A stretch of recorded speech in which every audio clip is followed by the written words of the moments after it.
नमस्कार मित्रों। पिछले वीडियो में और इस वीडियो में काफ़ी बीच में गैप गया है। यह स्वास्थ्य के कारण हुआ है। आज जो विषय है वो ये है कि कोई ईसाई मिशनरी वाले लोग हमारे दरवाजे पर आए थे। वो मत्ती लिखित सुसमाचार ऐसे एक पुस्तक फेंक गए हमारे। अब वो बच्चों ने देखी तो उन्होंने पूछा कि क्या है मत्ती, क्या है, कौन है मत्ती। तो तब मैंने तय कर लिया कि आपको ईसा मसीह का चरित्र बताऊं।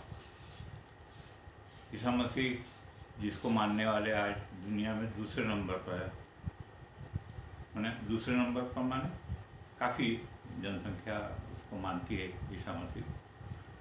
तो उनका चरित्र बताने का मैंने निर्णय किया।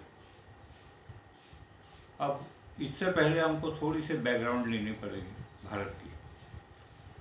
भारत में अलेक्जेंडर आया, वो झेलम पार नहीं कर पाया, बात सही है, लेकिन उसने जो कुछ ये था, मैंने कुछ विद्वान यहाँ छोड़ गया वो, और उसने कुछ गवर्नर्स अपॉइंट कर लिए अपने हिसाब से। तो वो गवर्नर्स को रोमन आती थी, उस समय भाषा आती थी। तो रोमन भाषा लगभग 200 साल तक इन लोगों को आती रही, 200-250 साल तक, ऐसा हम मान सकते। फिर क्या है, इसके जो गवर्नर्स है वो धीरे धीरे हिंदू बनने लग गए।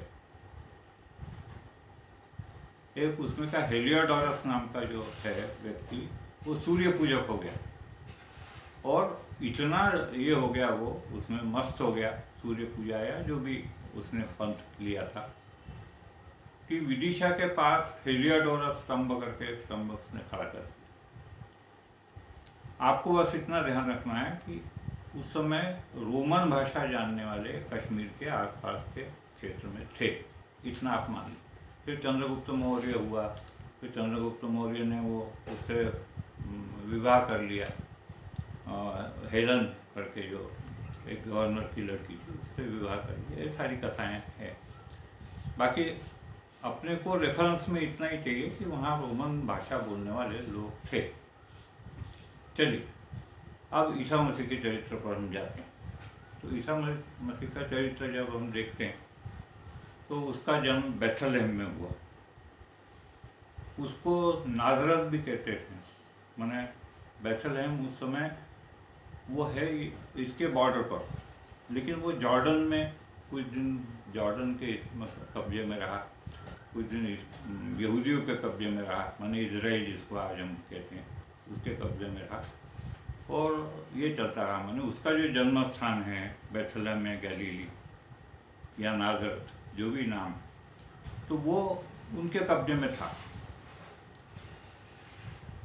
इजराइल का हिस्सा, बाकी जॉर्डन के कब्जे में था। ऐसी कहानियाँ थी। अच्छा, उसके जन्म की तिथि जो है 25 दिसंबर जो बताई जाती है, वो भी कितनी सही है इस पर वो खुद ही लोग शासन है, उस पर भी शंका है कि वो तिथि सही है या नहीं है। कोई त्यौहार उसके आसपास पड़ता है तो उस पर से वो तिथि ली गई। अच्छा, ईसा मसीह का जन्म जो है तो फर्स्ट एडी में होना चाहिए, या जो भी 999 जो कुछ होता है उसमें होना चाहिए। लेकिन कुछ लोगों का कहना है कि वो 4 BC से 6 BC, बिफोर क्राइस्ट जो हम मानते हैं गणना जो होती, तो 4 BC से 6 BC के बीच भी हो सकता है। मैंने जन्म तिथि मालूम नहीं है, उसके जन्म का साल मालूम नहीं है, ऐसा उसका ये है। उसके पिता जो थे वो बढ़ई थे, उसका जन्म जहाँ भी हुआ, बाकी गाय के इसमें हुआ, मैंने गाय का जो तबेला होता है उसमें उसका जन्म हुआ, ऐसा कहा जाता है, या भेड़ के तबेले में हुआ, बाकी तबेले में जन्म हुआ, ऐसा कहा जाता है। उस पर से कुछ लोगों ने कहा ये क्रिश्चियनिटी है ही नहीं, ये तो कृष्ण नीति है, और कृष्ण की कथा को उन्होंने गोलमोल घुमा के और ईसा मसीह का काल्पनिक चरित्र खड़ा कर दिया। हालांकि मैं उस बात को नहीं मानता हूँ। ईसा मसीह नाम का एक व्यक्ति था और उसका चरित्र है। चलिए, अब वो बचपन में क्या करते थे क्या नहीं करते थे, माने 12 साल की उम्र से तो 30 साल की उम्र तक वो क्या करते थे, कहाँ थे, इसके मामले में अंधकार में डार्क डेज कहलाते, मैंने उसके बारे में कोई जानकारी नहीं। उसका चरित्र लिखने वाले जो लोग हैं, उसकी मृत्यु के बाद मैंने सन 34 में क्रूसिफिक्शन हुआ, उनको सूली पर चढ़ाया गया, सलीब पर चढ़ाया गया। उसके 50 साल बाद उन्होंने चरित्र लिखा, 4 लोगों ने चरित्र लिखा, मैथ्यू, मार्क, ल्यूक और जॉन, इन 4 लोगों ने चरित्र लिखा। न्यू टेस्टामेंट जो है, न्यू टेस्टामेंट में उसको गोस्पेल कहते हैं। तो ये 4 लोगों ने लिखा। अब ये 4 लोगों ने उनकी मृत्यु के पश्चात, माने सन 34 के पश्चात 50 वर्ष में लिखा, ऐसा कहा जाता है। तो उनको, तो बेचारे वो नए लोग थे, उनको क्या मालूम था कि क्या नहीं। उसका करीब वाला ऐसा कोई व्यक्ति नहीं चरित्र लिखने वाला। दूसरी बात यह है कि 34 में इनको क्रूसिफिक्शन हुआ, उसके बाद सन 70 में वहाँ का जितना रोमन रिकॉर्ड था, उस समय रोम का राज्य था इजराइल पर, तो वो सारा रिकॉर्ड जो है उन्होंने, जो ये लोग थे स्वतंत्रता आंदोलन वाले लोग थे, उन्होंने वो सारा रिकॉर्ड जला दिया। मैंने अब कोई कागज़ ढूंढे भी तो वो कागज़ नहीं मिलने वाला उनके चरित्र के विषय में।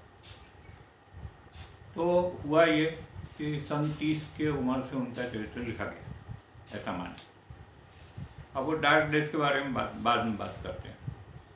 तो वो चरित्र लिखा गया, तो इन 4 लोगों ने चरित्र लिखा।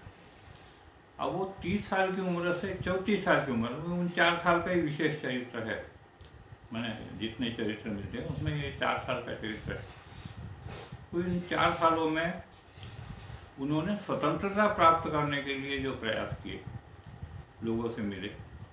अब वो कुछ चमत्कार हुए, ये हुआ, ऐसा सब बताया जाता होगा भी, वो संभव भी है, कोई बड़ी बात नहीं है उसमें। तो ये सब हुआ और उन्होंने लोगों से कहा कि जो तलवार उठाने वाले लोग हो, तलवार उठा ले और रोमन राज्य के विरुद्ध लड़ाई कर ले और हमारी स्वतंत्रता हमको प्राप्त होनी चाहिए। अब जब रोमन साम्राज्य ने देखा कि ये आदमी खतरनाक है अपने लिए बहुत ज़्यादा, तो उसके पीछे उन्होंने एक जासूस लगा दिया। उसका नाम था मिस्टर सॉल। वो जासूस था। 4 साल में बहुत मुश्किल में उनको ये लगा कि इसको सज़ा देनी चाहिए पक्के में, इसलिए उसको पकड़ के और पॉन्टियस पायलट नाम का जो जज था उसके सामने खड़ा किया गया।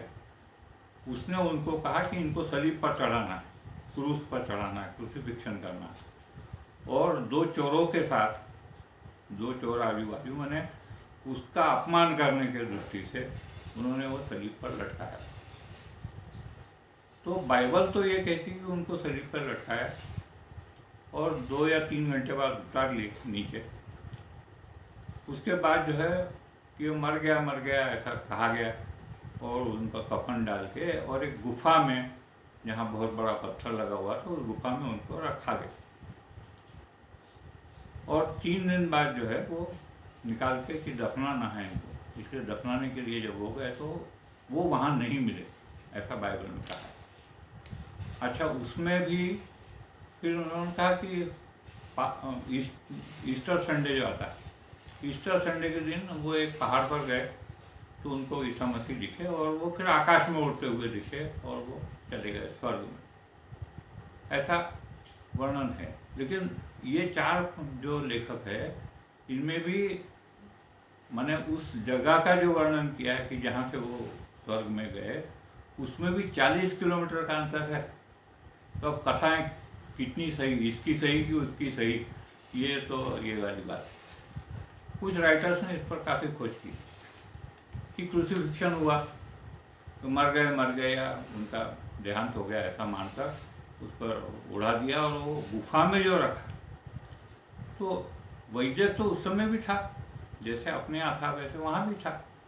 मैंने इतने सफल वैद्य थे वहाँ कि वो जख्म को सिल भी सकते थे, बंद भी कर सकते थे। हाथों पर जो जख्म हुए थे, पैरों पर जो जख्म हुए थे, तो वो उन्होंने किया होगा निश्चित रूप से। और अब इसके जान को खतरा है ऐसा मानकर उसको खच्चर या घोड़े पर बाहर भेज दिया।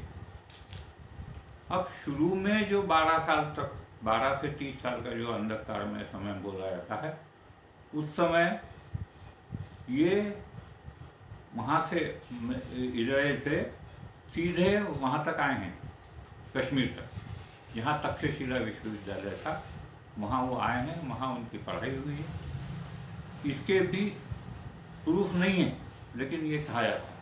अच्छा, वहाँ उनको रहना बहुत सुसह्य था, क्योंकि रोमन भाषा उनको आती थी और रोमन लोग वहाँ बैठे हुए थे। तो तक्षशिला जो है, आज का जो इस्लामाबाद है, वहाँ से करीब 30-35 किलोमीटर नॉर्थ वेस्ट में है, और लाहौर से भी ऐसे ही अंतर है उसका, तक्षशिला। तो तक्षशिला में निश्चित आए होंगे, ऐसा लगता है। और 30 साल की उम्र तक का जो अंधकार में समय है, वो यहाँ से तक्षशिला से पढ़ कर गए होंगे, फिलोसफी समझे या जो भी विषय थे वहाँ पर, वो पढ़ के पहुँचे होंगे। तो अब वो उन पर बिठा दिया कि आप पूरब की ओर चले जाओ, ये कह दिया होगा लोगों ने, पूरब की तरफ चले जाओ, वहाँ कम से कम मैंने रोमन राज्य नहीं है। तो वो चल दिए वहाँ से, और ऐसा कहा गया कि दमस्कस जो है, दमिश्क जिसको कहते हैं, दमस्कस कहते हैं, वहाँ सॉल उनका पीछा कर रहा था बराबर। वो जो जासूस था रोमन, वो बराबर वहाँ तक पीछा कर, तो वहाँ उसकी वहाँ भेंट हुई सॉल से और ईसा मसीह। अब उनमें क्या बातचीत हुई, क्या नहीं हुआ, लेकिन उन्होंने क्या उपदेश किया, ये भी किसी को मालूम नहीं। बाकी रोमन कैथोलिक का जो पहला ये है, सेंट पॉल जो है, सेंट पॉल जिसने रोमन कैथोलिक धर्म ये जो स्थापित किया क्रिश्चियन धर्म का, तो रोमन उसका सेंट पॉल करके जो कहा जाता है, वो सेंट पॉल था, वो मिस्टर सॉल जो है। तो उसने उनको ये भी बताया होगा कि अब हम रोमन राज्य के बाहर, एक तो अब मैं पूरब की तरफ जा रहा हूँ, तुम्हारे उधर आने वाला नहीं हूँ, तो मेरे से तुम लोग कोई खतरा नहीं, रोमन लोगों। और वो यहाँ चल पड़े, और कश्मीर तक तो उनको मालूम था, तक्षशिला विश्वविद्यालय मालूम था, वहाँ तक वो आए। उसके उल्लेख हमारे यहाँ भविष्य पुराण में भी मिलते हैं।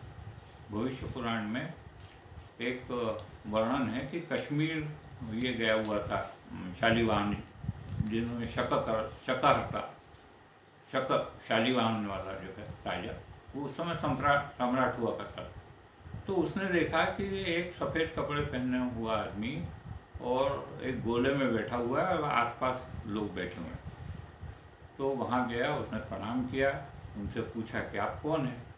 तो उसने बताया, मैं कुमारी पुत्र जो है ईसा मसीह हूँ, मैंने मुझे क्रॉस पर लटकाया, मुझे बहुत परेशानी दी वहाँ के रोमन लोगों ने। उन्होंने हाथों के जो जख्म के जो दाग थे वो तक दिखाए थे उन्होंने। अब वहाँ उनसे बात हुई कि आप किस धर्म का प्रचार करते हैं, तो उन्होंने वो बताया कि प्रेम है, फलाना ढिकाना, ये सब जो कुछ बताया। तो वो जाते जाते उनको ये कह गया कि महात्मा, आप ये जो कर रहे हैं बहुत अच्छा काम कर रहे हैं, और आप इसको करते रहिए।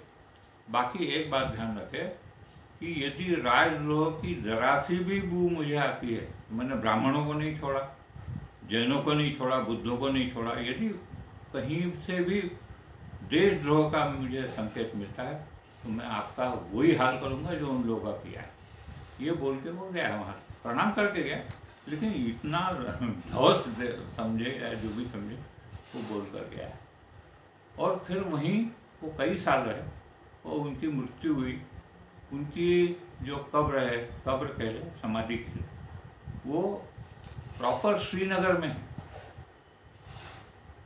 श्रीनगर में एक ये है, मैंने उनकी जगह है, और वहाँ ये हुआ है। आपको कभी ऐसा लगता है कि इस मामले में आपको कुछ और पढ़ना है या ये करना है, तो अपना आर्कियोलॉजिकल सर्वे ऑफ इंडिया का जो है, वो एक उन्होंने फिल्म तैयार की है उसका, जेजस इन कश्मीर, यदि आप उसमें डालते हैं तो जेजस इन कश्मीर में पूरी समाधि दिखाई है।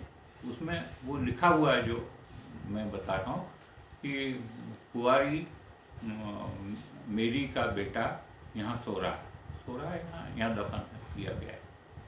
तो ये है। अब इसमें इतने किंतु परंतु हैं कि अब सही क्या है, उनका जीवन कैसा था, क्या था। बाकी ये है कि वो काफ़ी ये था, संत आदमी था, इसमें कोई शक नहीं। धन्यवाद, नमस्कार।